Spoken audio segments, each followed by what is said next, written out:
Hello hello. ആ ഉപ്പ. ആ മോളെ മോളെ മോളെ എന്താ സുഖല്ലേ? ആ ഇവിടെ എല്ലാവർക്കും സുഖം. അവിടെ അബുദാബിയിലോ? അബുദാബിലും വളരെ സുഖമാണ് മോളെ. ഇപ്പാക്ക് കുറെ ദിവസമായിട്ട് അങ്ങോട്ട് വിളിക്കാൻ പറ്റിയിട്ടില്ല. ഈ സംഘടനാ പ്രവർത്തനം പിന്നെ പാർട്ട് ടൈമും ജോലിയൊക്കെ പാടായിട്ട് വീട്ടിൽ ഒരു കാര്യം അന്വേഷിക്കാൻ കഴിയില്ല. ഒക്കെ സുഖം തന്നെയാണല്ലേ? ആ അവിടെ എല്ലാവർക്കും സുഖാണ്. ആഹാ. മോളിപ്പോ എന്താ ചെയ്യണ്? ഞാൻ വായിക്കാണ്. അൽഹംദുലില്ലാ. അപ്പാക്ക് അത് കേട്ടാ മതി, വായിക്കാന്ന് കേട്ടാ മതി. കാരണം നിങ്ങളൊക്കെ പഠിച്ച് നല്ലൊരു നിലയിലാകാൻ വേണ്ടിയിട്ടാണ് ഇപ്പൊ ഇവിടെ കിടന്ന് കഷ്ടപ്പെടുന്നത്. വായിക്കാനാണല്ലേ? ആ വായിക്കാണ്. ആഹാ. പിന്നെ മോള് ഭക്ഷണം കഴിച്ചാ? ആ കഴിച്ചാ? എന്തൊക്കെയായിരുന്നു? ഇന്ന് കൂട്ടാനൊക്കെ വളരെ കുറവായിരുന്നു. എന്നാലും പറയും മോളെപ്പാക്ക് കേൾക്കാൻ്റെ പുതിയോണ്ടല്ലേ പറയും. കോഴി പൊരിച്ചത്, ആട് കറി വെച്ചത്, പിന്നെ ഇപ്പൊ ഈ അയക്കൂറ മീനിന്റെ വലിയ പീസ് ഫ്രൈ ചെയ്തത്, പിന്നെ സാധാരണ മാതിരി പപ്പടം ഉപ്പേരി, പിന്നെ 5-8 സ്പെഷ്യലുകള് വേറെ. ഇത്രേ ഉള്ളൂ അല്ലേ? എവിടുന്നാ മോളെ ഇപ്പൊ കടത്തുനിന്ന് നീരാ? മോളെ ഇപ്പൊ അറിയാൻ വേണ്ടിട്ട് ചോദിക്കാണ്.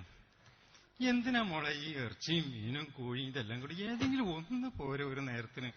അതിനൊക്കെ ഒരു പ്രശ്നമുണ്ട് ഉപ്പ.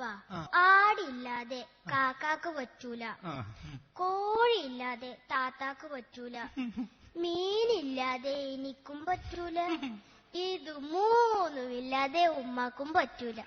പിന്നെന്ത് ചെയ്യും? തിന്നോളി മക്കളെ, നിങ്ങൾ തിന്നോളി.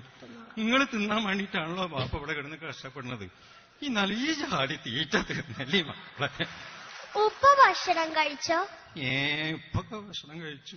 എന്താ കഴിച്ചത്? ടിക്കയും കബാബും ഒക്കെ ആയിരിക്കും. ടിക്കയും കബാബു അതിനേക്കാളൊക്കെ എത്ര മുന്തിയ സാധന മോളെ. 3 ദിവസം മുമ്പത്തെ പരിപ്പ് കറി ചൂടാക്കിയതും ഉണക്ക കുബൂസും. അയ്യേ അയ്യേ, ഗൾഫിലായിട്ട് പോലും എന്താ അങ്ങനെ? മോളെ ഇപ്പൊ ഈ രീതിയിൽ ഇവിടെ തിന്നണോണ്ടാണടി നിങ്ങൾ ആ രീതിയിൽ അവിടെ വെട്ടി വിഴുങ്ങണ. അത് മറക്കണ്ടട്ടാ. പിന്നെന്തൊക്കെ മോളെ വിശേഷം? വിശേഷങ്ങളൊക്കെ കൊറേ ഉണ്ട്. ഇന്നലെ കൊച്ചപ്പാടെ മോളെ കല്യാണമല്ലേ? ശരി. ഇന്നലെ കൊച്ചപ്പാന്റെ കല്യാണം. കല്യാണമൊക്കെ എങ്ങനെ ഉണ്ടായിരുന്നു മോളെ? കല്യാണമൊക്കെ അടിച്ച് പൊളിച്ച്. പിന്നെ ഉപ്പ 4 ദിവസം മുന്നേ ഈ മാസത്തെ വീട്ടു ചെലവിന് വേണ്ടി 10,000 രൂപ അയച്ചിരുന്നില്ലേ? അയച്ചിരുന്നു. അതും ഞാൻ ഇവിടെ കടം വാങ്ങിയിട്ടാണ് അയച്ചേക്കണ്ട് മോളെ. എന്നിട്ട് അതിന് മുഴുവനും ഉമ്മ കല്യാണത്തിന് ഡ്രസ്സ് വാങ്ങി, 4 സാരിയും അതിന് വേണ്ട സാധനങ്ങളും ഒക്കെ വില പിടിപ്പുള്ളത്. പൊന്നാര മോളെ, ഒരു കല്യാണത്തിന് 4 സാരിയോ? ഇത്തവണ കുറവല്ലേ? 5-8 അല്ലേ എടുക്കാറ്. മോക്കുണ്ടൊന്നും എടുത്തില്ലേ? ഇത്തവണ എനിക്കും കുറച്ചൊക്കെ എടുത്തു. പക്ഷെ അതൊന്നും അത്ര നല്ലതൊന്നായിരുന്നില്ല. അപ്പോഴേക്കും കാശ് തീർന്നു. താത്താക്കും ഇക്കാക്കാക്കും ഒക്കെ എടുത്ത ഡ്രസ്സിന് പട പേരിൽ കടം പറഞ്ഞിരിക്കുക. അതിന് ഉപ്പ അയച്ചാ കൊടുത്തോണ്ട്. ശരി, ചെലവിന് അയച്ച കായ് തീർത്തിട്ട് പിന്നെ എന്റെ പേരിൽ വേറെ കടം പറയുന്നു. ഉമ്മാനെ വിളി. ഇത് ചോദിച്ചിട്ട് തന്നെ ബാക്കി ഉമ്മാനെ വിളിക്കും. ഉമ്മടക്കം എടുക്കുക, ഇപ്പൊ വിളിക്കണ്ട. ആയിക്കോട്ടെ. പിന്നെ വേറെന്താ വിശേഷം? വേറെയുണ്ട് കൊറേ വിശേഷങ്ങൾ. ഇന്നലെ നമ്മുടെ പശു ചത്തു. പഠിച്ചാനെ, വീട്ടിലെ പശു നന്നായി പാല് നീന്ന പശു ചത്തു. എന്ത് പറ്റി മോളെ? പട്ടിണി മരണമായിരുന്നു. പട്ടിണി മരണം? അപ്പൊ ഇത്രയും നാളുകൾ നിങ്ങൾ അവിടെ ഉണ്ടായിട്ട് മോളെ അതിനൊന്ന് തീറ്റ കൊടുക്കാൻ പറ്റിയില്ലേ? ഇവിടെ എല്ലാരും ബിസിയല്ലേ, ആർക്കാണ് അതിനെ നോക്കാൻ സമയം? പിന്നെ ഇന്ന് രാവിലെ കരണ്ടും കട്ടാക്കി. നമ്മളെ പരിയിലെ കരണ്ടും കട്ടാക്കി. പടച്ചോനെ, കരണ്ട് ബില്ല് അടക്കാൻ ഞാൻ വേറെ കാശ് പ്രത്യേകം അയച്ചിരുന്നല്ലോ മോളെ. കരണ്ട് ബില്ല് അടക്കാനായി ഇക്കാക്കാനെ കാശുമായി അയച്ചിരുന്നു. എന്നിട്ട് അത് ഇക്കാക്ക അകത്താക്കി. വിശേഷങ്ങൾ വിളിച്ച് തൽക്കാലം വിശേഷം കേട്ട് മതി. ഉമ്മാനെ വിളിക്ക്. എടുക്കട്, ഇപ്പൊ വിളിക്കണ്ട. ആയിക്കോട്ടെ. പിന്നെ മോളെ, കാക്കിയും താത്തിയൊക്കെ നന്നായി പഠിക്കുമായിരിക്കും. ഒരു മറ്റന്നാളെ പരീക്ഷയാണല്ലോ അല്ലേ? പഠിക്കണ്. എന്നെ കൊണ്ട് കൂടുതലൊന്നും പറയിക്കണ്ട. മോളെന്താ?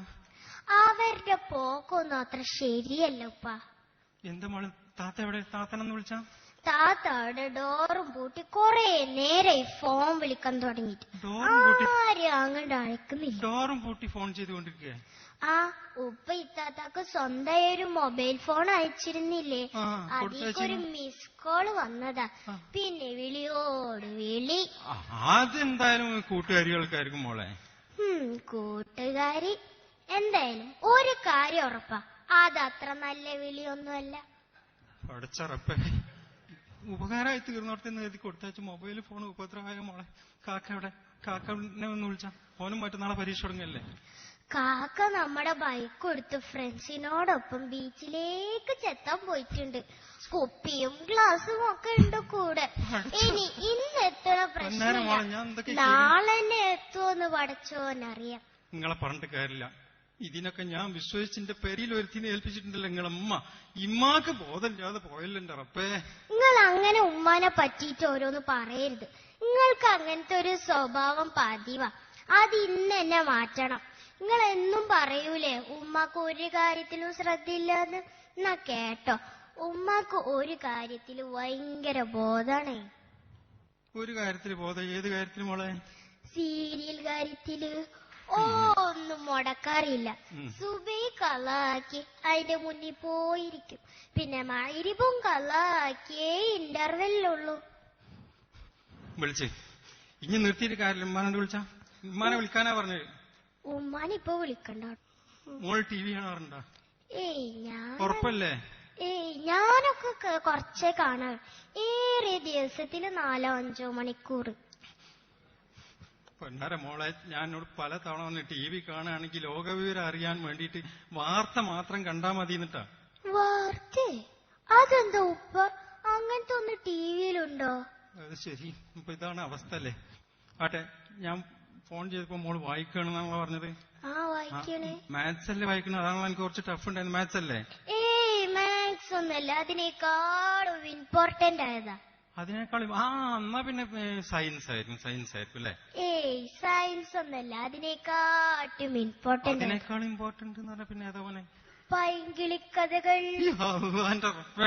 വിളിയടി ഉമ്മാനെ വിളി. ഉമ്മാനോട് വിളിച്ചാ കൊറേ നേരായി. കൊറേ നേരായി ഉമ്മക്ക് എടുക്കാന്ന് പറഞ്ഞ എന്റെ പ്രഷറും ഷുഗറാണ്. വിളിക്കടി. അതല്ല, ഉമ്മാനോട് ഇപ്പൊ വിളിക്കണ്ടെന്ന്. ബോധം കെട്ടി എടുക്കണം. ഉമ്മ ബോധം കെട്ടി എടുക്കേ? പഠിച്ചാൻ എന്തേ? ഐഡിയ സ്റ്റാർ സിംഗറിന്റെ എലിമിനേഷൻ റൗണ്ട് ഇപ്പൊ തീർന്നതേ ഉള്ളൂ. ഐഡിയ സ്റ്റാർ സിംഗറിന്റെ എലിമിനേഷൻ റൗണ്ട് അതിനെന്താണ് മോളെ? അതിൽ ഉമ്മയുടെ ഫേവറേറ്റ് ഗായകൻ ഔട്ടായി. ആ ഷോക്കില് വീണതാ. ഉപ്പ പേടിക്കൊന്നും വേണ്ട, അതെല്ലാരും ഔട്ടാവുമ്പോൾ അങ്ങനെ പതിവായി ഷോക്കില് വീഴാറുണ്ട്. ഇപ്പൊ മാറിക്കോളും.